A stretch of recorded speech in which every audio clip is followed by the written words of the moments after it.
Britain's departure from the European Union is finally upon us, but after all the warnings of chaos for inbound tourists and problems for UK travellers heading to the continent, what situations will travellers actually face after January 31?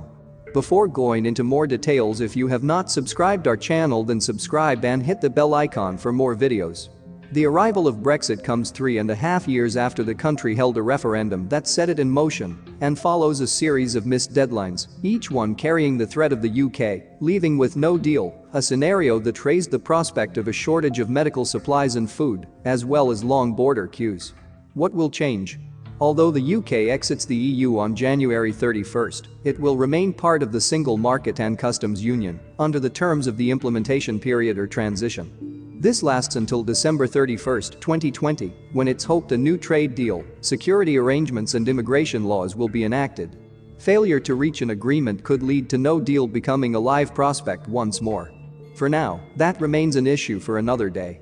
In April 2019, the European Parliament confirmed it had agreed a deal for UK citizens to travel visa-free on a short stay, 90 days in any 180 days, within the borderless Schengen area that covers most of Western Europe.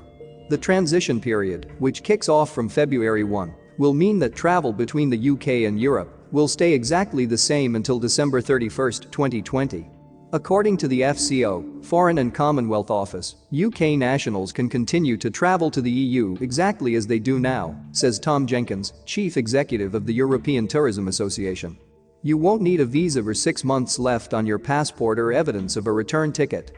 Frank Marr, Travel and Tourism Chairman for the PRCA and MD of M+A, a travel marketing company based in the UK, agrees.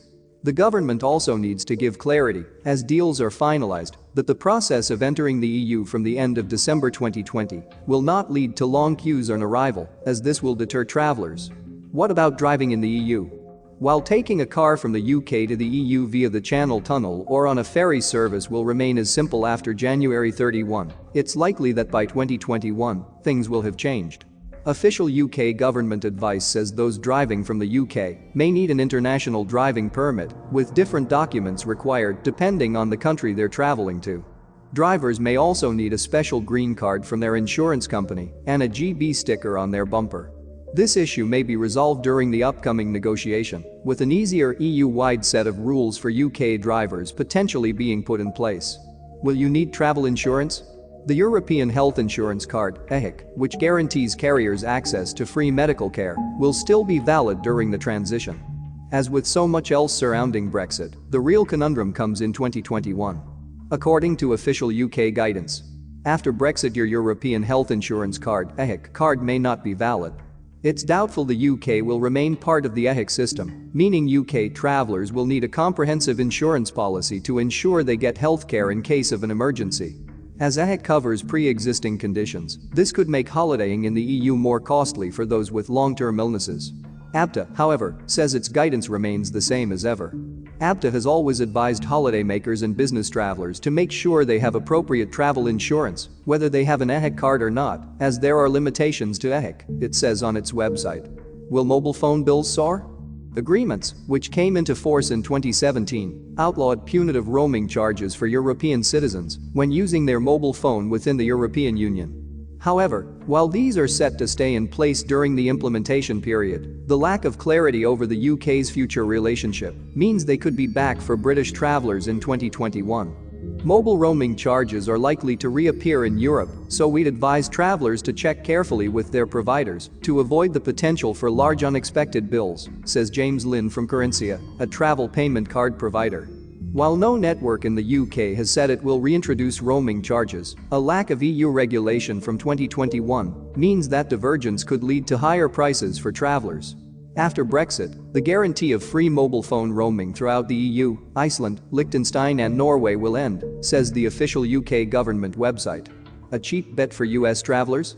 Since the Brexit vote, the value of the pound has plunged considerably against both the euro and US dollar. UK Prime Minister Boris Johnson's re-election in December 2019 and the prospect of stable government saw a brief rebound, but as 2020 wears on and uncertainty over an agreement grows, that weakness is likely to remain a theme. In the short term, we expect to see a continued recovery of the pound, but predict continued exchange rate volatility until the final withdrawal agreement is in place, adds Lin. Going into 2021, we see far greater uncertainty about the pound at this stage. A compromised withdrawal deal could lead to a far weaker pound, leading to a strong focus on cheaper destinations for holidaymakers as a result. However, a weak pound does mean that inbound tourism to the UK from outside the EU could be boosted. So these are some rules changes.